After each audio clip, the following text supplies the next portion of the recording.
So hey everyone, welcome back to my YouTube channel. आज हम बात करने वाले एक बहुत ही इंपॉर्टेंट एडवर्टीजमेंट के बारे में, जिसका नोटिफिकेशन आई गेस आप सभी लोगों ने देख लिया होगा। अगर अभी भी नहीं देखा है तो you can go and join my Telegram channel. वहाँ पे मैं पूरी की पूरी पीडीएफ शेयर कर दी है। पूरी 207 पेजेस की पीडीएफ है, जिसमें बहुत सारे रिक्रूटमेंट के बारे में बात हुई है, जिसके बारे में अब हम बात करेंगे। And for more updation you can go and follow me on Instagram. वहाँ पे मैं for everybody's convenience direct link post कर देती हूँ, जिसपे क्लिक करके आप डायरेक्टली फॉर्म पे या फिर रजिस्ट्रेशन आईडी पे जो भी what ever thing is required मैं डायरेक्ट पोस्ट कर देती हूँ, तो बहुत ही ज्यादा बेनिफिशियल रहेगा इफ यू डू सो।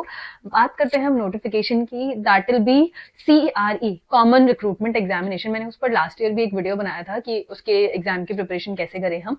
फिलहाल इस बार जो 2025 में जो CRE का एडवर्टीजमेंट निकला है, जो कि बहुत ज्यादा इंपॉर्टेंट है, बिकॉज बहुत सारे ऑर्गेनाइजेशन ने ऑलरेडी पार्टिसिपेट कर लिया है इस CRE में, जिसमें आपका ESIC भी आ गया, जिसमें आपके नॉर्थ सेट मतलब एम्स की भी बहुत सारे SNO के एग्जाम आ गए, और भी बहुत सारी छोटी छोटी पोस्ट जो कि एक एक दो दो भी हैं। But if you belong to that region and if you really want to be a part of that, तो आप बिल्कुल इस वीडियो को ध्यान से देखिएगा एंड तक, जिसमें I will be going to discuss every post.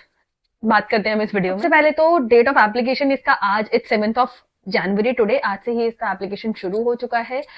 कब तक? 31 जनवरी तक up to 5 PM। But I would suggest कि आप 31 तक वेट मत करो, कि 31 तारीख तक आराम से कर देंगे। जितना जल्दी आपको टाइम मिले आप उतनी जल्दी एप्लीकेशन फॉर्म अपना फिल कर दीजिए।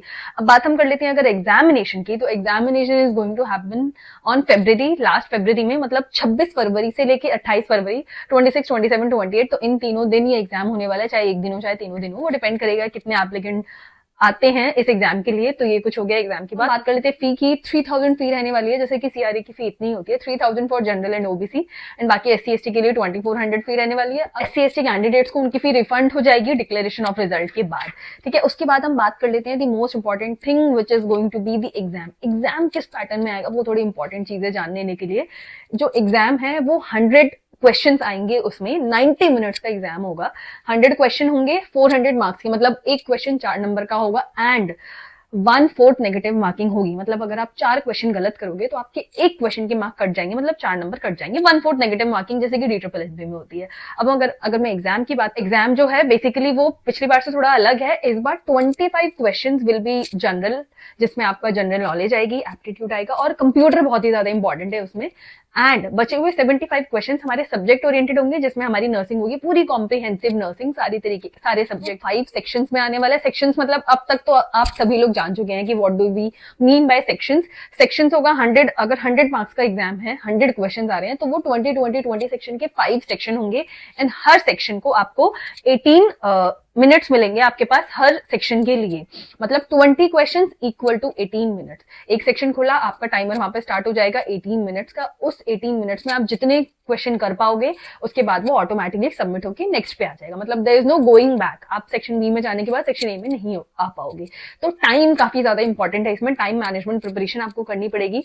18 minutes is equal to 20 question, मतलब आपको 40-50 सेकंड में एक क्वेश्चन करना है, तब जाके आप अपनी प्रिपरेशन अच्छी कर पाओगे। तो अगर आप आज से ही प्रिपेयर करना शुरू कर रहे हो, तो प्लीज टाइम मैनेजमेंट का बहुत अच्छा ध्यान रखना है। टेस्ट सीरीज इसमें काफी इंपॉर्टेंट रोल प्ले करने वाली है, बिकॉज टाइम गाइडेड प्रैक्टिस आपको करनी है। TNC की टेस्ट सीरीज आप लोग ट्राई कर सकते हो, उसमें बहुत सारे ऐसी टेस्ट हैं जो बिल्कुल सेम, आपको सेम पैटर्न उसमें मिलने वाला है। तो आप बिल्कुल टेस्ट सीरीज इस समय में काफी इंपॉर्टेंट हो जाएगी, क्योंकि देखो आपने पढ़ कितना भी लिया, बट अगर आप टाइम ओरिएंटेड नहीं हो, that is not going to help you. तो थोड़ी सी इस चीज पे आपको ध्यान रखना है कि आपको क्वेश्चन प्रैक्टिस अपनी बहुत अच्छे से करनी है। एवरी ऑल्टरनेट डे आप एक टेस्ट दो, उसको इवेल्युएट करो कि मैं कौन से सेक्शन में ज्यादा टाइम लगा रही हूँ या कौन से सेक्शन में कम टाइम लगा रही हूँ। मतलब इस तरीके से जनरल पार्ट को भी आप अपना अब से ही थोड़ा सा प्रिपेयर करना शुरू कर लीजिए। 25 मार्क्स है, बट 25 मार्क्स बहुत ही ज्यादा इंपॉर्टेंट है।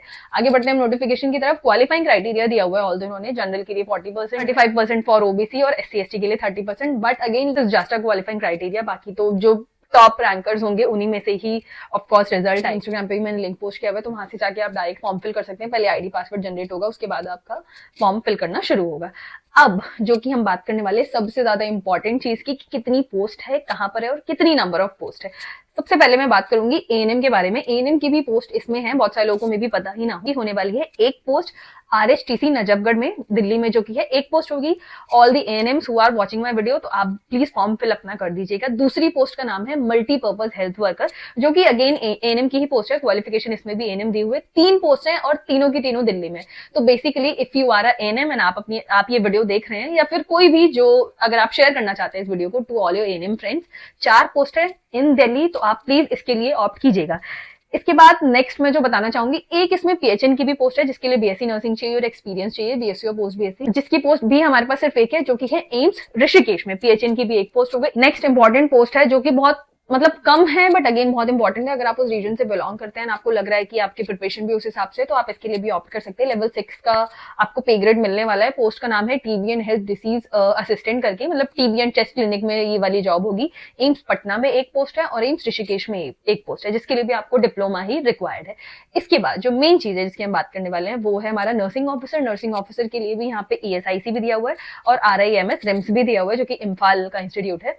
तो पहली मैं बात कर लेती हूँ ईएसआईसी की। जीएनएम बीएससी कोई भी हो, आप एलिजिबल हैं। 1 ईयर का एक्सपीरियंस है, अप टू 30 इयर्स ओनली। अब ईएसआईसी ने भी अपना एज क्राइटेरिया कम कर दिया। अगर आप पोस्ट 30 हैं तो आप ईएसआईसी के लिए एलिजिबल नहीं है, इररिस्पेक्टिव ऑफ दी कैटेगरीज। बाकी ईएसआईसी में हमारे पास मेल्स के लिए पोस्ट है 113 और फीमेल्स के लिए पोस्ट है 460 का एग्जाम भी इस बार सीआरई ही ले रहा है, प्री मेंस नहीं होने वाला है। तो ये बहुत अच्छी एक अपॉर्चुनिटी रहेगी। If you are still looking for job, तो आपको आपकी जॉब मिल सकती है। इसके बाद जो एक इंपॉर्टेंट चीज जिसके बारे में हम बात करेंगे, वो है हमारा सीनियर नर्सिंग ऑफिसर।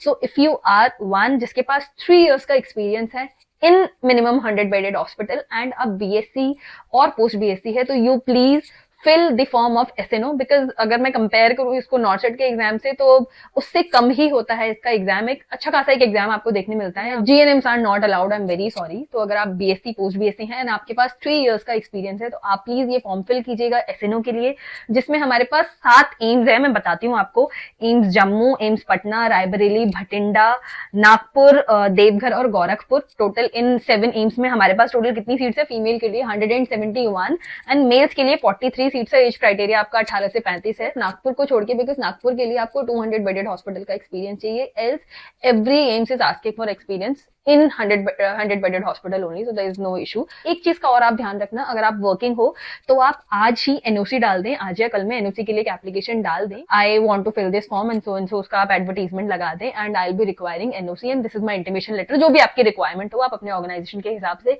एक एनओसी का लेटर जरूर लगा दें, बिकॉज ये एनओसी डेट भी वही होनी चाहिए आपकी, इसी डेट में आपकी एप्लीकेशन जानी चाहिए। अगर आपका सिलेक्शन हो जाता है तो डीवी के टाइम पे जो भी पर्टिकुलर ऑर्गेनाइजेशन में आप जाएंगे, वहां पे आपकी ये एनओसी चाहिए होगी। या एडवर्टीजमेंट में बहुत ही ज्यादा साफ साफ लिखा हुआ। 45 डेज है, बहुत ही अच्छी आपको प्रिपरेशन करनी होगी। एग्जाम एब्सोल्युटली इंग्लिश में होगा।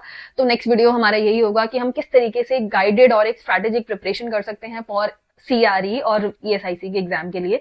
तो उसके लिए please subscribe my YouTube channel, be with me, I will be there with one of the important video, जो कि आने वाले इस वीक में होगा ही होगा। And until next time, stay tuned and अपना ध्यान रखिएगा। Bye bye, thanks for watching.